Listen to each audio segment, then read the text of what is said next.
કેબિનેટના દાવેદારોની ચર્ચા થઈ રહી છે। મોદી કેબિનેટમાં કોને સ્થાન મળશે એ ચર્ચા થઈ રહી છે। ચાય પે ચર્ચામાં જે ચહેરાઓ હતા લગભગ એ તમામ ચહેરાઓ નક્કી માનવામાં આવી રહ્યા છે। કેટલાને રિપીટ કરાયા છે અને કયા નવા ચહેરાઓ છે? લિસ્ટ જોવા જ મળી રહ્યું છે કે અમિત શાહ છે રિપીટ કરાયા છે, રાજનાથ સિંહ છે તેમને રિપીટ કરાયા છે, નિર્મલા સીતારામન છે તેમને રિપીટ કરાયા છે, મનસુખ માંડવિયા છે તેમને રિપીટ કરાયા છે, એસ જયશંકર છે તેમને રિપીટ કરવામાં આવ્યા છે। તો આપ જોઈ શકો છો કે જો સંપૂર્ણ લિસ્ટ જ્યારે આવશે ત્યારે લગભગ 50% એવા ચહેરા છે કે જે ભાજપના હતા, ગત કેબિનેટમાં હતા, તેમને રિપીટ કરવામાં આવ્યા છે અને કેટલાક ચહેરા એવા છે કે નવા છે। નવા સાંસદ તરીકે જો ગુજરાતની વાત કરવામાં આવે તો નીમુબેન બાબડિયા કે જે નવા સાંસદ છે તેમને રિપીટ કરવા માફ કરશો તેમને પહેલી વખત જે તક છે તે આપવામાં આવી છે।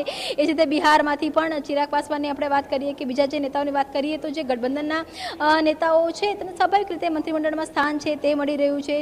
પુરુષોત્તમ રૂપાલા છે તેમને ડ્રોપ કરવામાં આવ્યા છે, તેની જગ્યાએ સી આર પાટીલ છે તેમને જોવા મળી રહ્યા છે। તો આ ગુજરાતની વાત છે કે ગુજરાત માટેનો અભ્યાસ હોય છે, સ્વાભાવિક રીતે સતત રિપોર્ટિંગના કારણે વધારે હોય છે। આખું જે લિસ્ટ છે તેની અંદર જો વાત કરવામાં આવે કે કેટલા રિપીટ થયા, કેટલા નો રિપીટ થિયરીમાં ગયા, તો અનેક એવા નેતાઓ છે કે જે જીત્યા જ નથી। આ વખતે વાત કરવામાં આવે કે 20થી વધારે એવા બીજેપીના દિગ્ગજ ચહેરાઓ છે કે જેમની હાર થઈ છે, તો તેમને સ્વાભાવિક રીતે કે મંત્રીમંડળમાં લેવાનો કોઈ પ્રશ્ન ઊભો નથી થતો। બીજી તરફ આપ જુઓ કે શિવરાજ ચૌહાણ ખૂબ સાહિત્ય જીત્યા છે, મધ્યપ્રદેશની મામાની ઓળખથી તે આગળ વધ્યા છે, તો તેમનું પણ કહી શકાય કે 3.0ની અંદર સમાવેશ છે। અને લિસ્ટમાં કોણ છે અને કોણ નહીં કરતાં પણ સૌથી મહત્વનું વધુ એ છે કે વડાપ્રધાને આજે જ તેમના મંત્રીમંડળને હોમવર્ક આપી દીધું છે।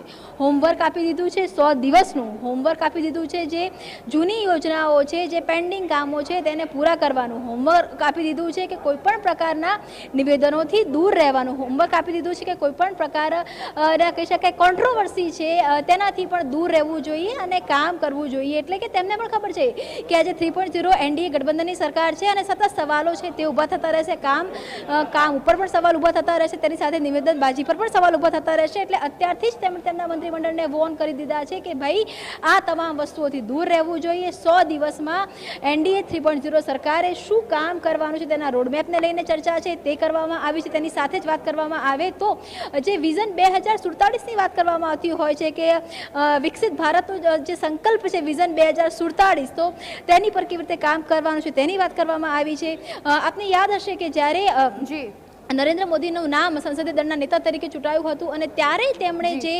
પ્રકારે વક્તવ્ય આપ્યું હતું ત્યાં તેમણે એવું કીધું હતું કે હજુ આપણે 10 વર્ષનું વિચારવાનું છે, 10 વર્ષની કામગીરીનો રોડમેપ બનાવવાનો છે। એટલે કે ભલે સંખ્યા એક ક્યાંક ને ક્યાંક એ પોતાના કાર્યકર્તાઓને, પોતાના નેતાઓને, પોતાના સાથીઓને એક હૂંફ આપવાનો પ્રયાસ કરી રહ્યા છે કે નંબર ઓછા થયા છે, જે આંકડો છે તે બહુમતી પર નથી, પરંતુ જોશ છે તે એટલો જ રહેવો જોઈએ, ડેડિકેશન છે તે એટલું જ રહેવું જોઈએ। એ જ કારણ છે કે ગત ટર્મમાં જે પ્રકારથી કામ કરતા હતા કદાચ એનાથી પણ સ્પીડી કામ કરવાનો પ્રયાસ છે તે નરેન્દ્ર મોદી કરી રહ્યા છે। અને એ જ કારણે 11:30 ચાય પર ચર્ચા પણ કરવામાં આવી, ત્યાં હોમવર્ક પણ આપવામાં આવ્યું, નિવેદનથી દૂર રહેવાની વાત કરવામાં આવી। ચાય પે ચર્ચામાં હજુ તો શપથ ગ્રહણ નથી કર્યા, એ પહેલા જ વડાપ્રધાને ટાસ્ક આપી દીધા છે એ તમામ પ્રધાનોને કે જે હવે દાવેદાર તરીકે આગળ આવ્યા છે અને આગામી જે 16 દિવસનો રોડમેપ છે એમાં કામે લાગી જવા માટે કહેવામાં આવ્યું છે।